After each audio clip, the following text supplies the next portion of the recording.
Tip tip tip गिरना। तो मासिक स्त्राव का मतलब ये है हर महीने जो खून टपकता है औरत को। तो वो कह रहे हैं ये पूरे महीने के अंदर औरत को एक बार मासिक स्त्राव जो आ जाता है, महीने का खून टपक जाता है, उससे उसके दोष पाक हो जाते हैं। तो टेंशन ना लो। दूसरे लफ्जों में पता क्या कह रहे हैं? कह रहे हैं सनातनियों दिक्कत ना करो, सिर्फ कॉन्डम यूज करो। मैं सीधी बात आपको कर रहा हूं, बुरा मत मानिएगा सनातनियों, सनातनी दीदियों, बुरा मत मानिएगा। वो कह रहा है कॉन्डम यूज करो, बच्चा ना पैदा हो, खून हर महीने चलता रहना चाहिए। इसका मतलब पता है क्या है? इसका मतलब यह है प्रोस्टिट्यूशन को प्रॉपर तरीके से मैनेज किया जा रहा है कि प्रोस्टिट्यूट को प्रेगनेंसी नहीं होने देनी। बस हर महीने अगर औरत को खून आता रहे, वो प्रोस्टिट्यूट बड़ी बेहतरीन है। जैसे ही प्रोस्टिट्यूट को, हीटेड पिछवाड़ा की दीदी रंडी को अगर अगले महीने खून आ जाए तो समझ लो वो पवित्र नहीं है। लो लो जी, ये है कहानी। अब मैं क्या करूं भाई, मैं करता हूं बात सीधी, मैं हो जाता हूं बुरा, मैं इसीलिए बदनाम। हाँ, मुझ में एक ऐप बहुत है कि वफादार हूं मैं, बस ये मेरा कसूर है। तो याद रखें, साफ पता चल रहा है कि सनातन धर्म में प्रोस्टिट्यूशन को बिजनेस के तौर पर कैसे इंट्रोड्यूस करवाया जाए। ये बताया जा रहा है कि अगर औरत हर महीने खून आता रहे तो वो बेहतरीन प्रोस्टिट्यूट है, उसको कोई दिक्कत नहीं है, टेंशन नहीं है। अच्छा, हाँ मैंने यही कहा है ना जी, सही कहा है, उल्टा किधर कह दिया। मुझ में एक ऐप बहुत है कि वफादार हूं मैं, ये ऐप है मेरे में, ये मैं कसूरवार हूं, इस पे मैं बुरा हूं, इस पे मुझे ताने मारते हैं। एक जाके कहता है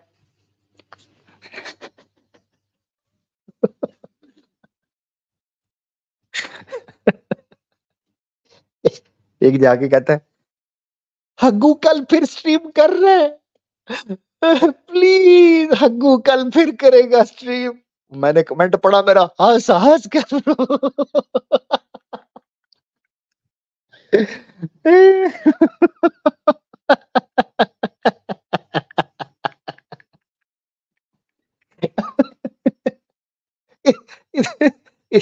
इतना इतना मुझे याद नहीं रहता मेरी स्ट्रीम का, जितना इनको पता होता है कि मेरी स्ट्रीम कब हो रही है।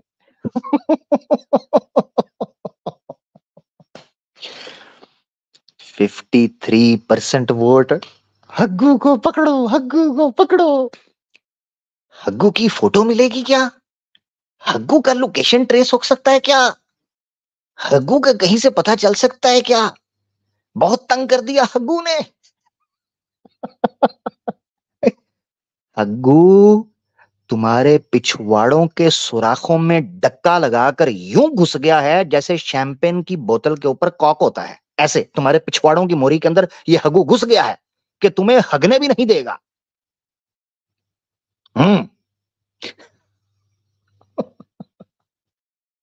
कहते हैं प्लीज अभी कल और कर रहा है, उसका जवाब भी दीजिएगा। तुम्हारी नस्लें फना हो जाएंगी मेरे प्रश्नों का उत्तर देते देते।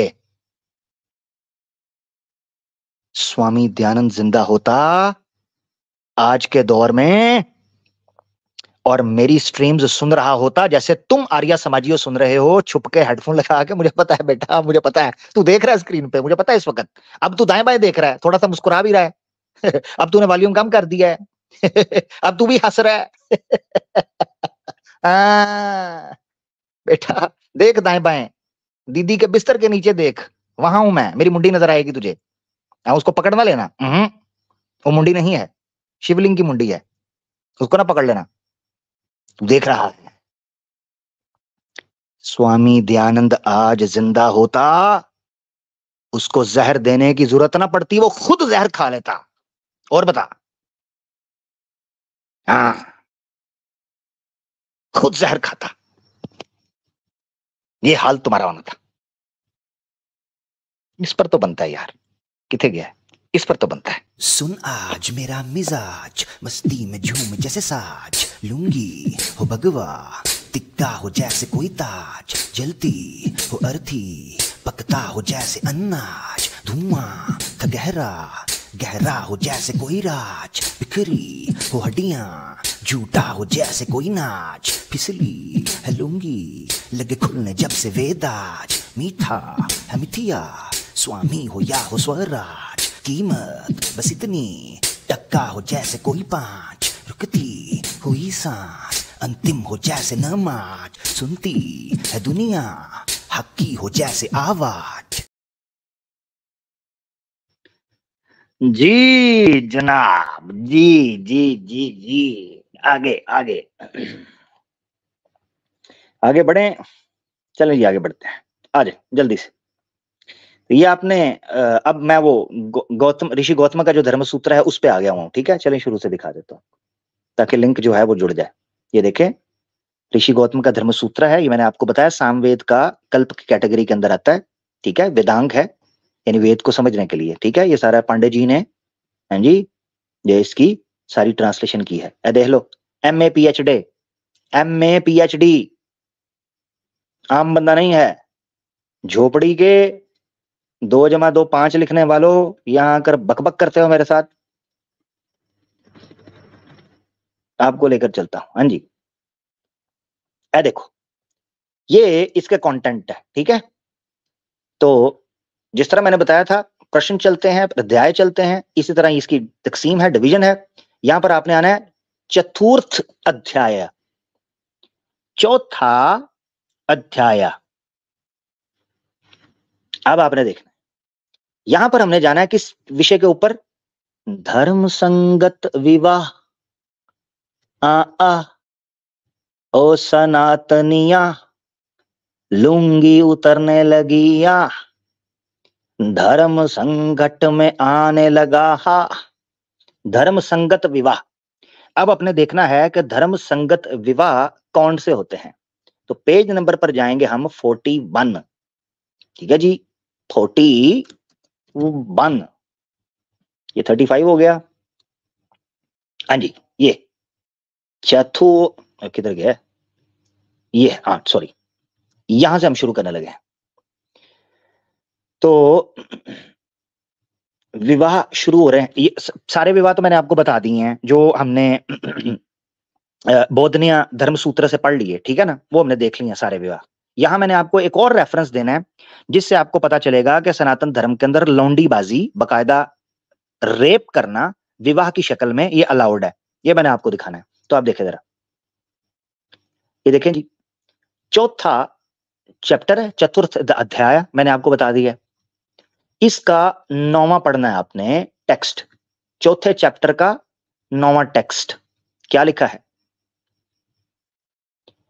धन देकर अपने वश,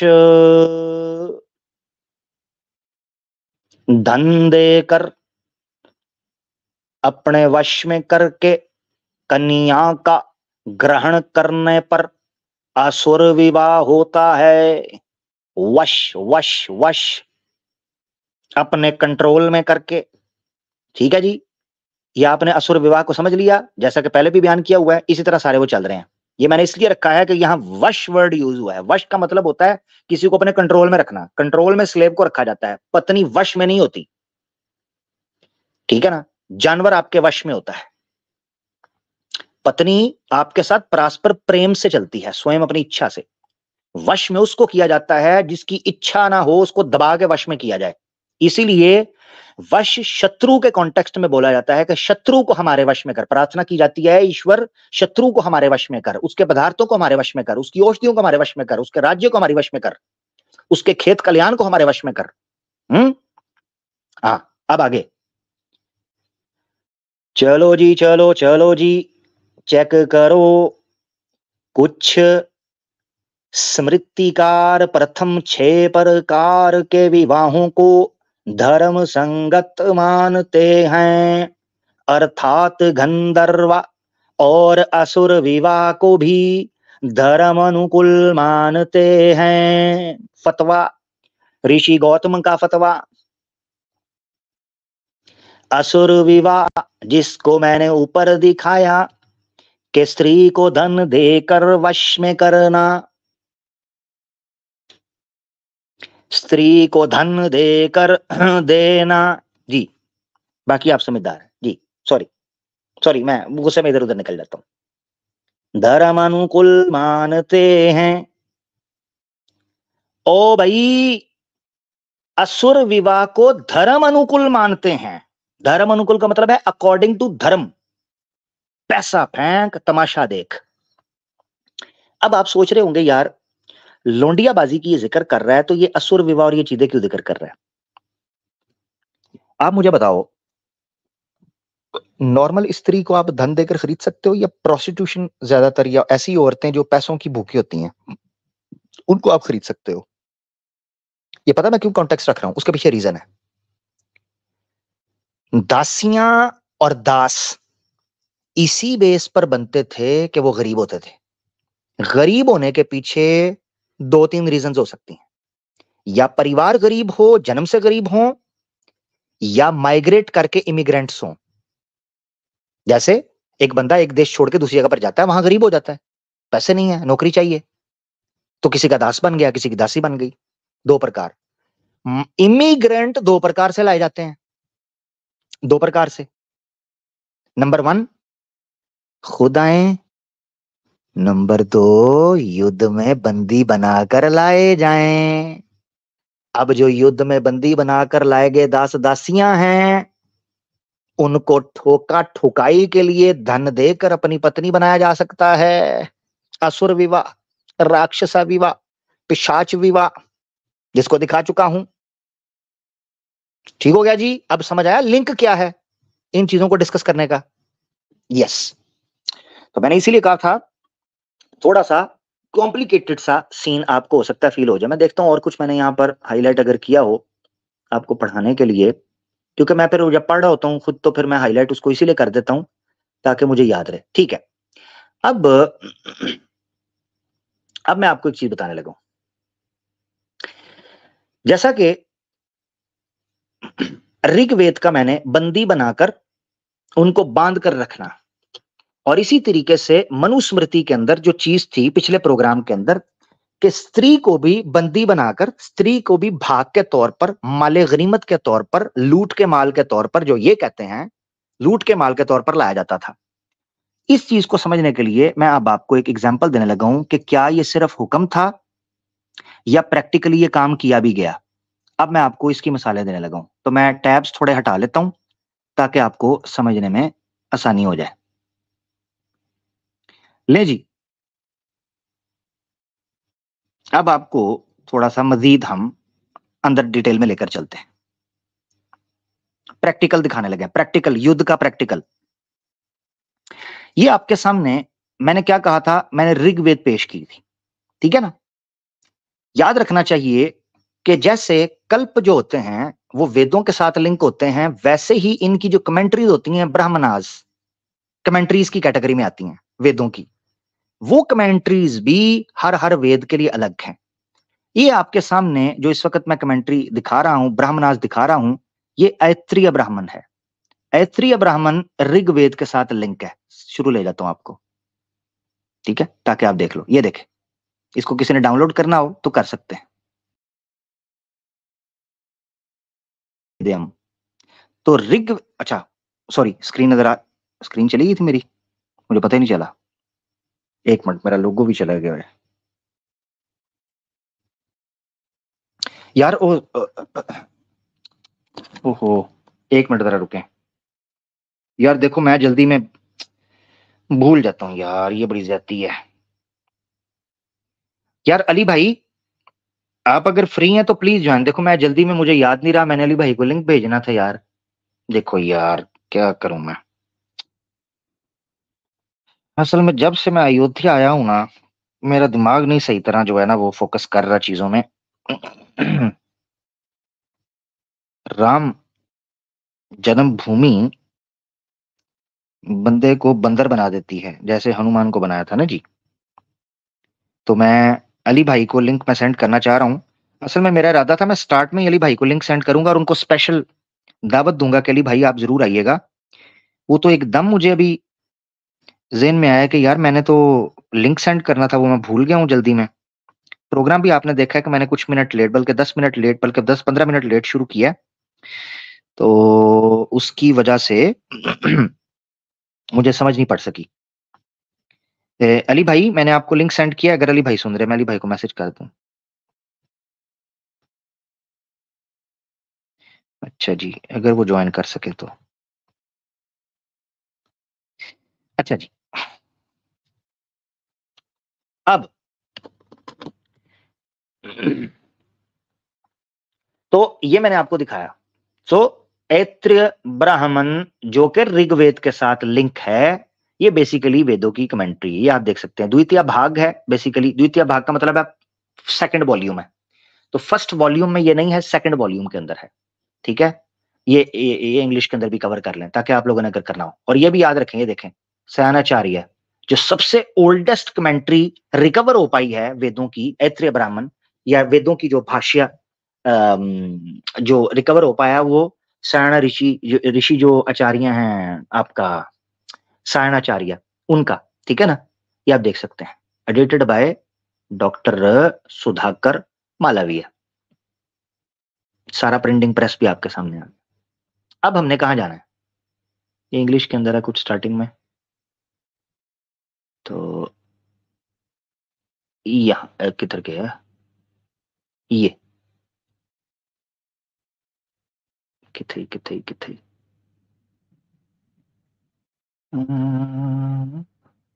अच्छा वो पीडीएफ से मैं सर्च कर लेता हूँ सीधा ही यार, इधर से ये देखता रहूंगा तो इधर ही चला जाऊंगा। ये देखें, बेसिकली यहां पर ये चैप्टर डिस्कस हो रहा है। मैं पहले इस चैप्टर को कवर कर दूं, जो टॉपिक है यहां से। ये चतुर्थ अध्याय है, अष्टम खंड है, ऐत्रेय ब्राह्मण का चौथा अध्याय और 8वां खंड। पेज नंबर बन जाएगा वॉल्यूम 2 का 1305, 1305। ठीक है, और इसमें डिस्कस हो रहा है कि राजा को जब राज गद्दी प्राप्त होती है तो उस वक्त एक यज्ञ करनी होती है, जिसको अश्वमेध या अश्वमेध यज्ञ बोलते हैं। ठीक है, अश्वमेध यज्ञ वो करनी होती है, इसका जिक्र मिल रहा है। अब आप नोट कर रहे होंगे, मैंने यहां ग्रीन कलर का हाईलाइट किया हुआ है, ये एरिया है, ये ग्रीन कलर का हाईलाइट किया, उसके पीछे रीजन है, वो भी आपको पता चल जाएगी। हुआ ये कि एक बादशाह है, उसका बेटा था जिसका नाम था अंग दिशा। अंग अंग जो था, उसकी गद्दी का टाइम आया, यानी वो प्रिंस था, क्राउन प्रिंस। जब उसका बाप मर गया तो इसका टाइम आया। इसका टाइम आया तो जब इसकी बेसिकली सेरेमनी हो रही थी गद्दी पर बैठने की, उस टाइम पर एक यज्ञ की जानी थी, और वो यज्ञ थी युद्ध पर जाने से पहले। युद्ध पर जाने से पहले जी, क्योंकि जो भी बादशाह जब राज्य संभालता था ना, तो उस वक्त के जो हालात होते थे उसमें वो युद्ध, क्योंकि उसका धर्म है युद्ध करना, वो युद्ध करने के लिए निकलता था, फारिग तो बैठता नहीं था, तो युद्ध करना।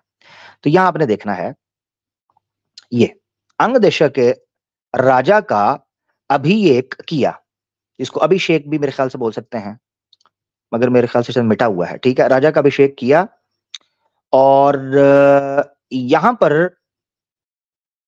अंग राजा ने सभी दिशाओं में, अब ये देखना आपने, जब वो राजगद्दी पर बैठा ना और पूजा होनी थी, तो उसने ये राजगद्दी संभालने के बाद सभी दिशाओं में निकल गया, समुद्रों में, सहराओं में, पृथ्वी के चारों ओर, पृथ्वी की सब दिशाओं में वो निकल गया आक्रमण करने के लिए।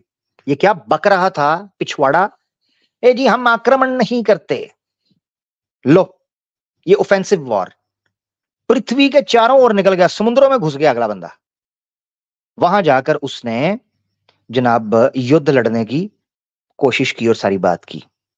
अब वो युद्ध लड़ने के लिए जो चीजें की जाती हैं ना, पूजा पाठ, उसका जिक्र आ रहा है। अब आपने देखना है वो क्या कहता है।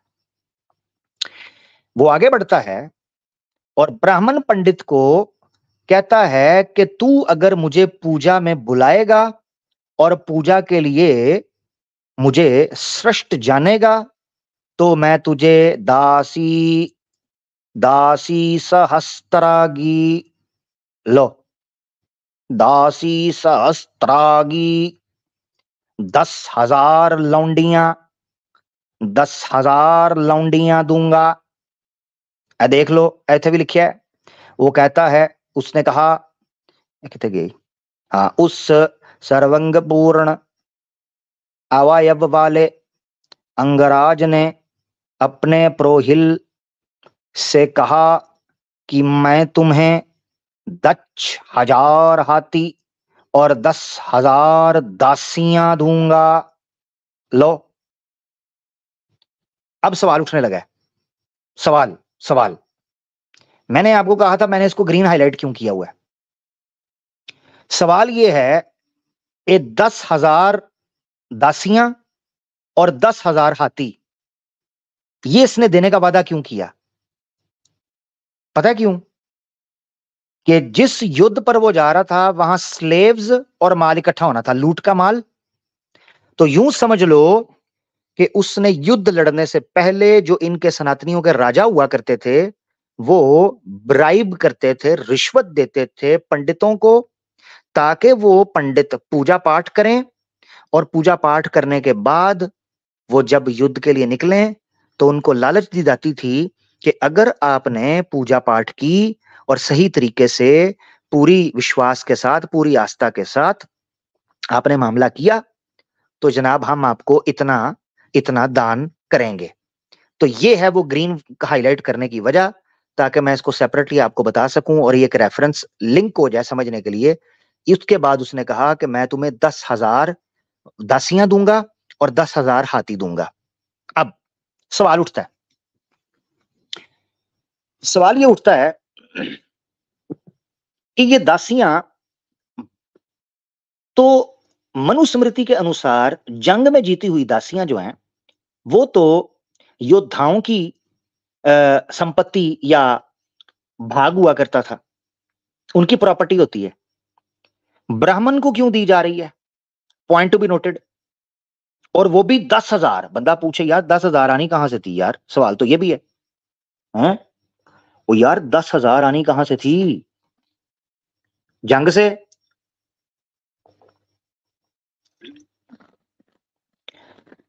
एक राजा जब कह रहा है, युद्ध लड़ने गया पूरी दुनिया के अंदर, और जब वो कह रहा है मैं आपको 10,000 दासियां दूंगा, उसने अपने घर से देनी है, हैं? जैसे यार मेरी बात सुनो, हमारे पॉलिटिशियंस होते हैं, भरमबाजी करते हैं। हमने राजस्थान के लिए 100 अरब रुपए का काम कर दिया, हमने लाहौर के लिए 50 अरब का पैकेज दे दिया। अपने घर से दे रहा है? एहसान कर रहा है क्या भाई? जो हम टैक्स देते हैं उसी का रिटर्न आ जाता है, एहसान का का। तो राजा कहां से दे रहा था? राजा जंग से पकड़ कर लाता था, आगे बांट देता था। ये एक सीधी सीधी गेम थी। अब जो मैंने आपको ये मिसाल से बताया ना कि आपको मिलता है कि ये दासियां दी जाती थी, मगर यहां एक सवाल है। सवाल है कि ब्राह्मण को क्यों? पूछे ना, पूछे ब्राह्मण को क्यों? भाई को बताए ना भाई, इतने आप लोग पढ़े लिखे यार माशाल्लाह, कोई सनातनी बता दे यार, ब्राह्मण को क्यों दान देने की बात की उसने? यार अगर पूजा पाठ की सिर्फ बात होती तो एक दो दे देता, पूजा पाठ की थी ना 10,000।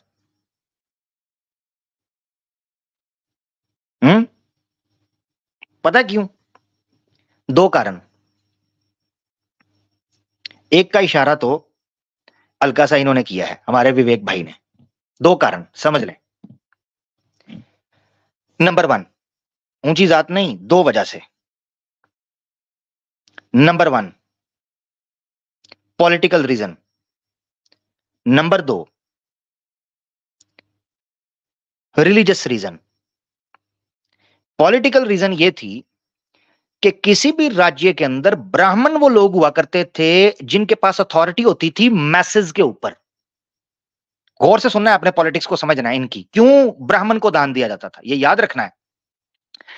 इस्लाम में अगर जंग में कोई शख्स नहीं गया, उसका माले गनीमत के ऊपर हक नहीं होता था, मगर ब्राह्मण का हक है, ब्राह्मण का। So point to be noted. Political reason के नंबर 1, ब्राह्मण का सनातन हिंदू समाज के अंदर होल्ड होता था मंदिर के थ्रू, गुरुकुल के थ्रू, संस्कारों के थ्रू। बच्चा पैदा हुआ, ब्राह्मण आएगा।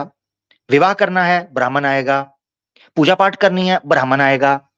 नजर लग गई है, पनौती आ गया है, ब्राह्मण आएगा। मांगलिक हो गया है, ब्राह्मण आएगा। कुंडली है, ब्राह्मण आएगा। मुहूर्त निकालना है, शुभ बात कर, पंडित आएगा, ब्राह्मण आएगा। तो हिंदू समाज में ब्राह्मण्स ने एक अपना नेटवर्क, अपना एक नेक्सस पैदा किया हुआ था हर घर के अंदर। तो राजा को पता था कि अगर ब्राह्मण को मैं खुश रखूंगा ना, तो ये मेरी प्रजा को मेरे खिलाफ आंदोलन करने या मेरे खिलाफ आवाज उठाने के लिए कंट्रोल करने में सहायता करेगा। तो उनके पास मैसेज को पपेट की तरह यूज करने या इमोशनल करने की चीज थी। अब आपने इसको समझना है। आज के दौर में भी राजनीति तब्दील नहीं हुई। आज के दौर में भी मंदिरों के स्वामियों, साधुओं और पंडितों को क्यों सपोर्ट किया जाता है? क्योंकि वोट बैंक है। फलां साधु, शंकर, सदगुरु, योगी, पतंजलि, रामदेव, वोट बैंक। उस वोट बैंक के जरिए राजा का राज लंबा हो जाता था। तो नंबर 1, ब्राह्मण को खुश करने के लिए, ताकि वो मैसेज को कंट्रोल कर सके। अब आ जाते हैं रिलीजियस रीजन। रिलीजियस रीजन ये थी ब्राह्मण को दान करने की, बता दूं? चलें फिर, रिलीजियस रीजन क्या थी? अग्नि पुराण, और ये मैं इसलिए पेश कर रहा हूं कि खोती के पुत्र मेरे जवाब में अग्नि पुराण पेश कर रहे हैं। अब सुन, तुझे उसने बोला था कि आर्या समाजियों के सामने पुराण ना पेश करना, तुझे बोला था। तूने अब उनकी स्ट्रीम पर बैठकर अग्नि पुराण पढ़ी है ना, अब सुन, भुगत अग्नि पुराण को, भुगत। ले जी, पहले मैं आपको यार ये वही है, ये दूसरी वाली है, हाँ गीता प्रेस की ही है। ये आपने अग्नि पुराण है और इसका अध्याय है 211, ठीक है? सफा है 401। सुन अब, अध्याय 211, श्लोक बन जाएगा 29 से 31।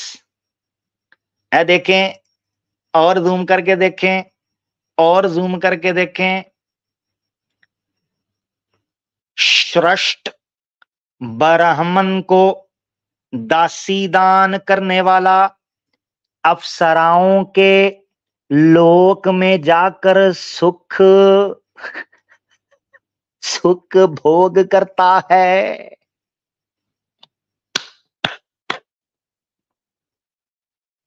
बाबा झुंझुना का प्रणाम।